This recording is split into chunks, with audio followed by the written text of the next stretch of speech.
Forget everything you know about the prehistoric apex predator. The real monster had no scales. It was a bear, a 1.5-ton giant with the fury of a demon and deadly intelligence.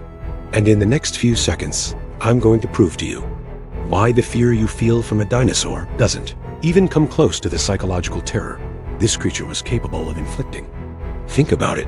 When the word monster echoes in your mind, what is the first image that comes to mind? For most of us, for entire generations who grew up fascinated and terrified, the answer is one: dinosaurs. They are not just extinct animals, they are archetypes. They are the flesh, bone, and scale embodiment of a power so absolute, so alien, that they seem to have come more from mythology than from the history of our planet itself. They are the protagonists of an epic that has lasted 150 million years.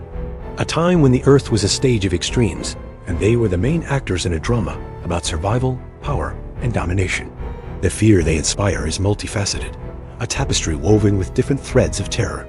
To understand why we consider them the pinnacle of terror, we need to dissect that fear and look into the eyes of its greatest representatives. First, we have the king, the tyrant, the force of nature incarnate, the Tyrannosaurus Rex. Picture the scene. The earth shakes, not like a distant earthquake, but with the steady rhythm of footsteps that displace the ground itself. Each footprint is a small crater. The sound is not just a roar. It is a vibration that runs through its body, a baritone of power that announces a presence from which it is impossible to hide. At nearly 40 feet long and as heavy as a full-grown African elephant, the T-Rex did not walk through its world. It owned it. His body was a masterpiece of engineering destruction. But his true crown, his ultimate weapon, was his jaw. It was not made to cut or pierce. It was made to annihilate. With a bite force capable of exerting more than 5 tons of pressure, he did not kill his prey. He disintegrated it. Bones shattered like glass. Structures that seemed impenetrable were pulverized. It was the power of a car crusher concentrated in the tip of 60 serrated teeth, each the size of a banana. The T-Rex represents the fear of brute force, of total and inevitable annihilation. He is the unstoppable monster, the avalanche of flesh and fury. But fear in prehistory didn't just come from overwhelming strength. It also came from silent, lethal efficiency. And here, we enter the territory of a different hunter, a ghost from the south, Giganotosaurus. Longer than the T-Rex itself, the Giganotosaurus was a creature of a different kind of nightmare. If the T-Rex was a tank, the Giganotosaurus was a blade. Its body was leaner, more athletic, built not for punching, but for stalking and attacking. It was death on the run. Its teeth were not thick like the T-Rex's, made for crushing. They were thin, sharp, and flat, like butcher knives, designed for one terrible purpose: slicing. He didn't need to crush bones. He hunted the largest animals of his time, the titanic sauropods, and he did it with a guerrilla strategy. One bite, one deep cut, and then he retreated, letting time and blood loss do the work. He was the fear of the incurable wound, of the predator that strikes and disappears, a shark on dry land. He was the terror of knowing that a single touch, a single instant of contact, meant the beginning of a slow, agonizing end. Yet the pantheon of reptilian nightmares would not be complete without a third type of fear, perhaps the most human of all, the fear of being outmatched not in strength, but in intelligence. And for that, we look to raptors, and in particular, their most formidable member, the Utahraptor. This creature was proof that terror didn't have to weigh 10 tons. It just had to be smarter than you. The size of a bear, the Utahraptor was a social predator, and that changes everything. It introduces the element of organized fear, of the cooperative, flanking, trap-setting threat. It wasn't just one monster. It was a pack of monsters, and each member of this pack was armed with a weapon of cruel sophistication, the sickle-shaped claw. More than 8 inches long, this claw was not used for walking. It was a retractable weapon, kept sharp for the moment of attack. Imagine the horror. It is not one creature running towards you, but a group. One distracts you, while 2 others approach from the sides, silently. And when the attack comes, it comes with the precision of a lethal surgeon. It was the fear of being hunted, of being the target of a strategy. It was the terrifying realization that you were not dealing with an animal, but with an enemy that thinks, brute force, lethal efficiency, and collective intelligence. On land, the dinosaurs had created a triumvirate of terror that seemed insurmountable. The chapter of predatory supremacy seemed written, sealed, and concluded by them. The verdict of history was unanimous. The pinnacle of predator design had been reached in the Mesozoic era. The planet, it seemed, would never again see such a perfect and varied embodiment of fear. Or so, we thought. The pantheon of reptilian gods we had built, that reign of terror that seemed eternal, has come to an end. An end that came not from a battle, from a war between monsters, but from the cold silence of the cosmos. 66 million years ago, a rock the size of a mountain, traveling at a speed our minds can barely fathom, struck the Earth. The impact was the sigh of an angry god, an extinction event that reshaped life on a planetary scale. The sky darkened. The sun disappeared for years, and the world the dinosaurs knew froze and then burned. It was the Great Filter. Power, brute force, colossal size. None of it mattered in the face of the total collapse of the ecosystem. The chapter of the tyrant lizards was closed abruptly and definitively. And then, silence. A silence that lasted for millennia. A wounded planet slowly recovering. And in this power vacuum, the survivors, those who had previously lived in the eye, shadows in the cracks of the world of the giants, began to emerge. They were our ancestors, the mammals. Small, warm-blooded, adaptable. They inherited an empty planet, a blank canvas, and began to paint a new story of life. We move forward in time, to the Ice Age, the Pleistocene. A world much more familiar to us, but no less brutal. A world of extremes, of glaciers that advance, and retreat like slow tides, of landscapes that are sculpted by cold and wind. And it is here, in South America, a continent that for millions of years was an island, an isolated evolutionary laboratory, that our anomaly, our piece that didn't fit, begins to show its first signs. The first clue, as always, was subtle. A bone, unearthed from the sediments of an ancient plain in Argentina. A leg bone, a humerus, but there was something wrong with it. The scale. It was large, shockingly large. But more than that, it was its density, its robustness. It was not the long, relatively slender bone of a runner. It was a pillar, a beam of solid bone, designed to support a monumental weight. Paleontologists, accustomed to the bones of bears, felines, and other Ice Age predators, paused. This was in a different league. And as more fossils were found, in different locations, the picture of a daunting puzzle began to form. They were piecing together a creature that defied all expectations. First came the stature. When they reconstructed the skeleton, they were faced with a dizzying reality. Standing on all fours, the creature was already imposing, with a height at the shoulder that surpassed that of a bull. But the moment of true astonishment came when they simulated its bipedal posture. Standing on its hind legs, this animal could face the top of a basketball hoop. It was over 10 feet tall.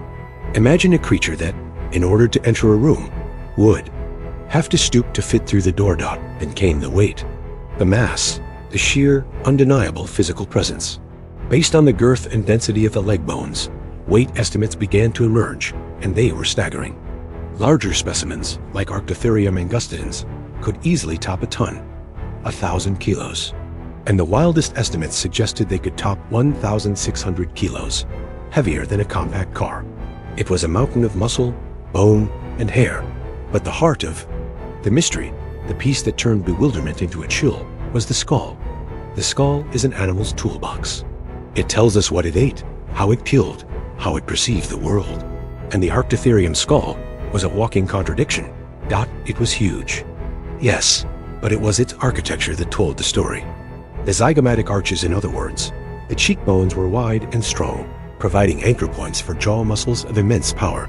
There was a prominent sagittal crest at the top of the skull, another muscle attachment point that screamed biting power. The nickname short-faced bear is actually an optical illusion. Its snout was not short like a cat's.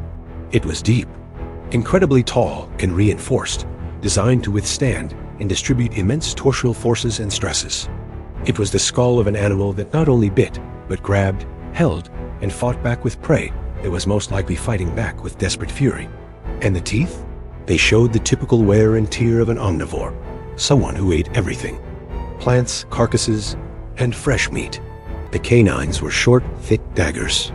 The molars were wide, capable of grinding vegetation, but also of breaking bones to access the nutritious marrow inside. And that was when the debate began.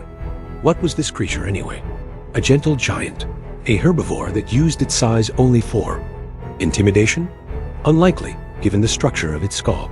A mere scavenger, a carcass thief that used its power to steal the kill from smaller predators like saber-toothed tigers? It was a possibility, but the anatomy of its legs and shoulders suggested an agility and strength that seemed wasted on a mere butcher. The anatomy told the story of a monster of scale and power that rivaled the nightmares of the age of dinosaurs. But the question that hung in the air, silent and ominous, was, what kind of monster, exactly? What happened when this mountain of muscle and bone decided not just to eat a carcass, but to create one? The puzzle was complete, but the picture it formed was still shrouded in shadow. The final piece was missing, the creature's soul, its nature, its rage. The puzzle was complete, but the picture it formed remained in shadow, incomplete. The bones told a story of size and power, but the creature's spirit, its true nature, remained a mystery. The answer, the missing piece, came not from a newly unearthed fossil, but from a new way of seeing. It came from modern technology, biomechanics, chemical analysis, and a bold reinterpretation of what it means to be a predator. By applying computer models to those ancient bones, by analyzing the isotopes trapped in the enamel of its teeth, scientists began to decipher the beast's soul. And what they discovered was a recipe for a kind of terror far more intimate and disturbing than that of the dinosaurs. Arctotherium's supremacy rested not on a single factor, but on the lethal convergence of three pillars. The first pillar, versatile brute force. We talk about the T-Rex's strength, its annihilating might. But the T-Rex, at its core, was a singular weapon. A huge mouth on two legs. Arctotherium was different. It was a walking arsenal. Its strength was not just concentrated, it was intelligently distributed throughout its body. Think about its front legs. They weren't the useless vestigial arms of a tyrannosaur. They were massive tree trunks, tipped with thick, non-retractable claws. That means they were used for more than walking. Analysis of its shoulder and chest musculature reveals a terrifying ability to pivot and pull. It could lift, grab, pull, and pin. Picture the scene. A giant sloth, a 4-ton tank in its own right, being not just bitten but actively subdued, immobilized by a death grip weighing more than a ton. The claws digging into thick skin like anchors of bone and keratin, while the jaws search for the weak spot. And its bite, while not as specialized for crushing bones as the T-Rex's, was part of an integrated attack system. Its deep skull and muscular neck allowed it to bite and shake with a violence that could dislocate vertebrae. It was not a glass cannon, designed for a single perfect shot. It was a steel sledgehammer, built for fighting, for dirty, brutal, prolonged, hand-to-hand combat. It was the difference between an execution and a beating. The second pillar, and perhaps the most underrated, mammalian metabolic rage. Being a warm-blooded mammal changes the rules of the game. The engine that powered this 1,600-kilogram machine was fundamentally different from that of a reptile. Although the debate about dinosaur metabolism continues, the nature of a mammal is well known to us. It is the ability to generate internal heat to maintain a constant level of activity regardless of the ambient temperature. This translates into a single word: relentlessness. Arctotherium did not need to wait for the morning sun to warm its muscles. It was always ready. Its endurance, its ability to sustain a grueling chase or fight, was probably far superior to that of a reptile of comparable size. It was not just a burst of power. It was a storm of fury that would not dissipate. And here we enter more psychological territory. Mammalian rage is something we recognize on a primal level. It's not the cold, distant instinct of a lizard. It's an aggression. We can almost feel a rage that feeds on itself. A cornered bear, a mammalian predator defending its kill, fights with a desperation and violence that are visceral. Arctotherium wasn't just a killing machine. It was a creature that could be driven by recognizable rage, and that makes it infinitely more terrifying. And finally, the third pillar, the weapon that eclipses all others. The real reason Arctotherium rises to a new level of terror: adaptive intelligence.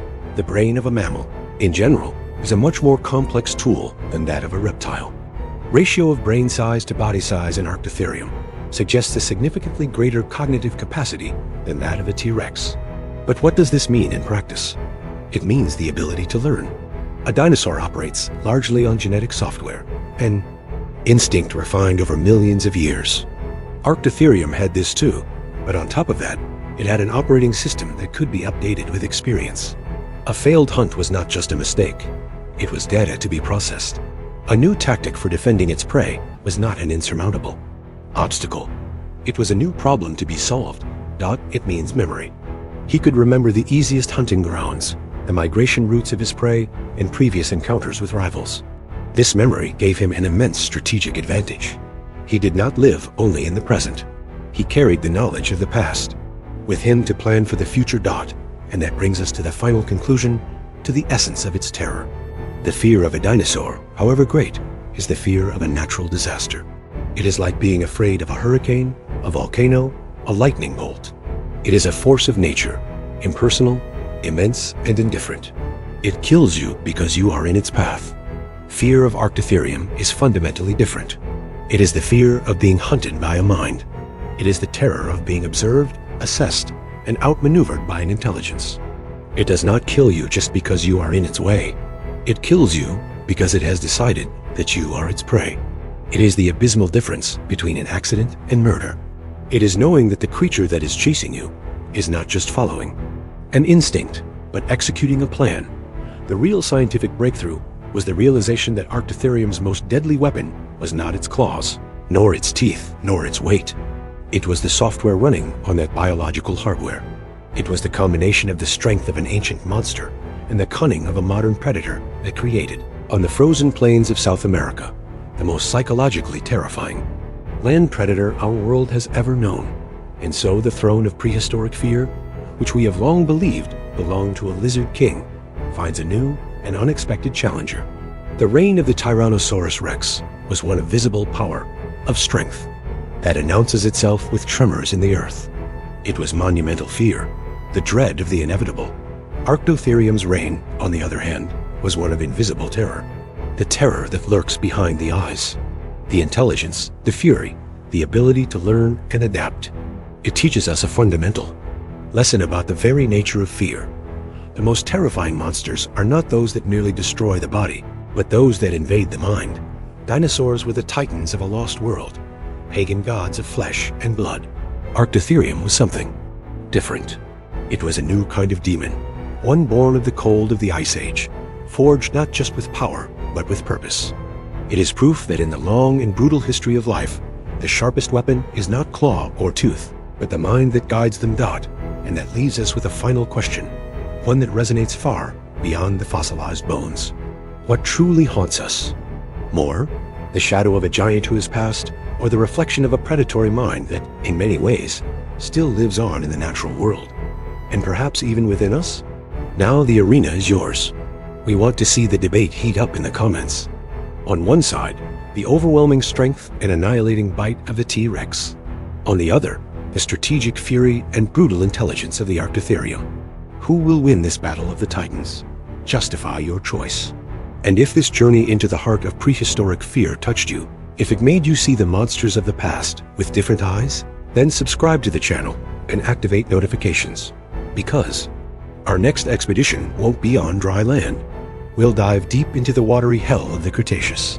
Together, we'll find the creature that looked out over the shore and saw not kings, only a feast. We'll face the Leviathan that hunted, the dinosaurs themselves, the Mosasaurus. You won't want to miss this.